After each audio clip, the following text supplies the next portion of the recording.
I chose my new husband over my son, let him treat my child harshly, ignored my stepkids bullying him, and watched them destroy his things. When my son finally fought back, I kicked him out and told him he'd disappointed me. I'm posting because I feel like everyone in my life has decided I'm some kind of villain, and I genuinely don't think the situation is as one-sided as people are making it out to be. I'm 43. My son Evan is 16. His father and I divorced when Evan was about 9. It wasn't explosive or dramatic. We just grew apart. Co-parenting wasn't perfect, but it was civil. Evan split time between us, and for years it worked fine. I was the soft parent, if I'm being honest. I listened, I comforted, I bent rules. His father was stricter, but I figured balance was healthy. About 3 years ago, I married Todd. He's 45 and has 2 kids from his previous marriage. Brandon, who's now 17, and Kayla, who's 15. Todd is very different from my ex. He's structured, direct, and believes kids need firm guidance or they end up entitled and unprepared. I won't pretend that didn't appeal to me. After years of being the emotional glue holding everything together, it felt stabilizing to have a partner who took charge. When we blended households, I knew it wouldn't be seamless. Evan was used to being the only child when he was with me. Suddenly there were siblings, new rules, and a different adult dynamic. I expected resistance. Todd expected compliance. I thought Evan would adjust over time. Todd runs his house on rules. Chores are non-negotiable. Phones go away at certain hours. Grades matter. Excuses don't. Evan struggled with that. He's sensitive, artistic, introverted. Todd doesn't really value that kind of thing. He'd say things like, "The world doesn't care about your feelings," or "You need thicker skin." I didn't always love the phrasing, but I agreed with the sentiment. I didn't want Evan growing up fragile. The tension started small. Todd would correct Evan in ways that felt sharp, criticizing how he dressed, how he spoke, how he spent his time. Evan would come to me upset, saying Todd was mean or always on him. I told him Todd wasn't attacking him, he was trying to help. I said adults correct kids because they care. I told Evan to stop taking everything personally. Then there were the stepkids. Brandon and Kayla are louder than Evan, more social, more sarcastic. They tease each other constantly. I grew up in a family like that, so I didn't see it as malicious at first. They'd joke about Evan's clothes, his music, the way he talked. They'd borrow things without asking. I told myself this was normal sibling stuff and that Evan just wasn't used to it. Evan didn't see it that way. He started complaining more frequently. He said Brandon went into his room without permission, that Kayla hid his things, that they mocked him when Todd wasn't around. I asked if he told them to stop. He said yes. I asked if he told Todd. He said Todd brushed it off. I didn't push. That's on me. I didn't want to constantly referee. I didn't want to create sides in my own house. I told Evan to ignore them, to focus on himself, to not give them the reaction they wanted. I believed that was teaching maturity. Over time, things escalated. Evan's things started getting damaged. A poster ripped, headphones broken, his laptop scratched. Nothing that screamed attack, but enough that he noticed and got upset. The stepkids always denied it or laughed it off. Todd said Evan was being dramatic and looking for someone to blame. I wanted to believe that. It was easier than admitting my household wasn't safe for my son. The breaking point came about 2 months ago. Evan had a box of things from when he was younger. Photos, notes, a small gift his dad gave him years ago. He kept it on a shelf in his room. One afternoon, I heard shouting. Real shouting, not bickering. I ran upstairs and found Evan yelling at Brandon and Kayla. The box was on the floor. Some of the items were broken. Brandon was smirking. Kayla was laughing. Before I could fully process what happened, Evan shoved Brandon. Hard. Brandon shoved back. Todd rushed in and immediately grabbed Evan, yelling at him to back off. Evan was crying, shaking, furious. Todd didn't ask what started it. He just saw his son being hit and reacted. I did too. I told Evan his behavior was unacceptable, that violence crossed a line, that whatever happened before didn't justify it. Evan tried to explain, but I cut him off. I was overwhelmed, embarrassed, and angry. Todd demanded consequences. He said Evan couldn't stay in the house if he was going to act violently, and I agreed. I told Evan to pack a bag and go to his father's. I said he needed time to cool off and think about his actions. I told him he'd disappointed me. I said I expected more maturity from him, especially at his age. I told him I wasn't going to let him disrupt the family we were trying to build. Evan didn't yell. He didn't argue. He just went to his room, packed, and left. That silence should have scared me more than it did.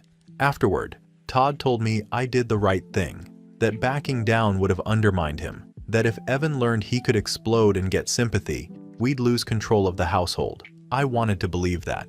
I needed to believe that because the alternative was admitting I'd failed my child. Evan's father found out that night. He was furious, accused me of choosing my husband over my son, accused Todd of bullying. I told him Evan wasn't blameless and that I wasn't going to reward violence.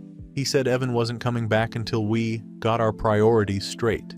Since then, Evan hasn't spoken to me. He stopped answering my calls. I found out I was blocked on social media. Todd says that's manipulation, that Evan is trying to punish me. But it doesn't feel like punishment, it feels like loss. People keep telling me I abandoned my child, that I failed to protect him, that I chose comfort over responsibility. I don't see it that way. I see a mother trying to maintain order in a complicated family situation. I see someone who refused to let one child's anger tear apart an entire household. But I also can't ignore that my son is gone, so I'm asking strangers because the people in my life are too close and too emotional about it. Was I wrong for choosing my marriage and holding my son accountable, or is everyone ignoring how hard blended families actually are? Edit. First, Evan was not thrown out onto the street. That's a ridiculous exaggeration. I told him to go stay with his father for a few days so everyone could cool down. His father lives 20 minutes away. Evan had a bed, food, transportation, and access to school. This was not homelessness. This was space. If anything, it was the safest option in the moment because emotions were running high and I wasn't going to let things escalate further in my house. Second, I need to be absolutely clear about something because people keep implying otherwise. Todd has never laid a hand on Evan. Not once. There has been no physical abuse. Todd does not hit, shove, restrain, or threaten Evan physically. What people are calling harsh treatment is raised voices, strict rules, and consequences. Todd believes in structure. He believes teenagers need boundaries, not endless emotional coddling. You may disagree with that philosophy, but it does not make him abusive. Todd's language has been firm, yes. He's told Evan to stop being dramatic. He's told him to toughen up. He's told him the real world won't bend around his feelings. That may not be how everyone chooses to parent, but it is not cruelty. It's realism. Evan is 16, not 6. At some point, parents are supposed to prepare their kids for adulthood, not shield them from every uncomfortable feeling. Third, the way people are describing the destruction of Evan's belongings is not accurate. This wasn't some months-long campaign of targeted abuse where his room was being systematically destroyed. A game console was damaged. A few personal items were ruined. Yes, that's upsetting. But it happened during roughhousing and arguments, not because Brandon and Kayla woke up one day plotting to hurt Evan emotionally. Kids break things, especially teenagers who don't always think through their actions. I also want to address this narrative that Evan was constantly begging for help, and I just ignored him. That's not how it happened. Evan never came to me and said, "I am being bullied, and I feel unsafe." He complained, yes, but it was usually after an argument or said half-jokingly. Things like, "Brandon's being annoying again," or "Kayla took my charger." I handled those situations the way most parents do. I told them to knock it off, I told Evan to speak up for himself, and I expected them to work it out. People are acting like I witnessed obvious abuse and did nothing. What I saw was sibling rivalry. Teasing went both ways. Evan is not some passive angel. He made comments back. He rolled his eyes. He snapped at them too. The idea that he was silently suffering while everyone else laughed is a rewrite of events that only emerged after things blew up. As for the fight itself, Evan escalated physically first. That matters. I don't care what led up to it. Violence is a line. If I had ignored that and focused only on what Brandon and Kayla did, I would have been teaching Evan that physical reactions are justified when you're angry. I will not teach my child that lesson, ever. Kicking him out, again, temporarily, was not about choosing Todd over Evan. It was about consequences. Todd did not demand I pick sides. He demanded consistency. And yes, I agree with him that undermining your spouse in front of the household destroys any sense of authority. Marriage vows matter. Household unity matters. If I had turned around and said, "Actually, Todd, you're wrong and Evan's behavior is fine," I would have completely collapsed any structure we were trying to maintain. I also want to address the line everyone is stuck on, that I told Evan he disappointed me. I did not say it to reject him. I said it because I expect better from him. Disappointment is not abandonment. It's a signal that your actions didn't meet expectations. Parents are allowed to express that. I did not tell him I don't love him. I did not tell him he wasn't my son. I told him his choices were not acceptable. People keep saying I chose my husband over my child, but that's an oversimplification that ignores reality. I chose stability. I chose to uphold rules. I chose not to let one explosive moment dictate how my household functions. If Evan had stayed and continued acting out, everyone would be accusing me of letting my son run the house and destroy my marriage. There is no version of this where everyone is happy. Finally, I want to say this. I am not perfect. I'm navigating a blended family, which is already hard, while trying to balance loyalty, discipline, and emotional needs. But I am not the monster people are making me out to be. I did not abandon my son. I did not condone abuse. I enforced boundaries in a tense situation and expected accountability for violent behavior. I'm being painted like a monster for enforcing boundaries and refusing to let my home turn into chaos, and I honestly don't think that's fair. Update 1. I didn't plan on updating this soon, but the situation has moved a lot faster than I thought it would, and I need to get it out somewhere because it feels like everything is slipping out of my control at once. The biggest thing is that Evan hasn't come back, not even close. At first I assumed he just needed time. I texted him that night to check in, then again the next morning. No response. I called, straight to voicemail. I tried again later, still nothing. I told myself he was upset and ignoring me on purpose, which isn't new behavior for a teenager, but then I noticed I couldn't see his Instagram anymore, or Snapchat. I checked from a friend's account just to be sure, and yes, I'm blocked. The only place my messages show as read is when I send them to his father. Evan himself hasn't replied to a single thing I've said. That's when I realized this wasn't just cooling off space. Luke, my ex-husband, made it very clear within a day that Evan would not be coming back until further notice. He didn't ask, he informed me. When I pushed back, he accused me outright of abandoning our son and choosing my new husband over him. I told him that was unfair and that Evan left because of his own actions, not because I stopped being his mother. Luke didn't care. He said, and I'm quoting here, "You told him he wasn't welcome. You don't get to walk that back when it gets uncomfortable." He demanded that all communication go through him from now on. No more direct messages to Evan. No surprise visits. No checking in. He said Evan didn't feel safe talking to me directly, and whether I agreed or not, that was the boundary. Then he started bringing up things I honestly hadn't thought about in years. Incidents I had dismissed as typical blended family tension. Comments Todd made that Luke said Evan had repeated to him before. Times Evan had asked to come over early or stay late, and I'd said no because we needed family time. Luke framed it all as a pattern. I told him he was rewriting history to make me look bad. That's when he mentioned documentation. He said Evan's therapist had notes. He said teachers had noticed changes. He said if I forced Evan back into my house, he would involve lawyers and make this official. He used phrases like hostile home environment and emotional neglect, which felt absurdly dramatic to me, but also unsettling because those aren't words people usually throw around casually. Around the same time, the school counselor contacted me requesting a meeting. That part hit harder than I expected. It's one thing to argue with your ex. It's another to hear a neutral third party say they're concerned. The counselor told me Evan had disclosed feeling unsafe and unprotected at home, that he'd described ongoing conflict, fear of confrontation, and a sense that he had no adult advocating for him. She mentioned his grades slipping, his participation dropping, and emotional withdrawal. I felt judged. I still do.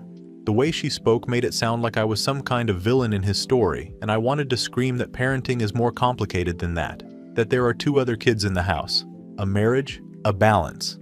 But none of that seemed to matter in that moment. What rattled me more, though, was what started happening inside my own house.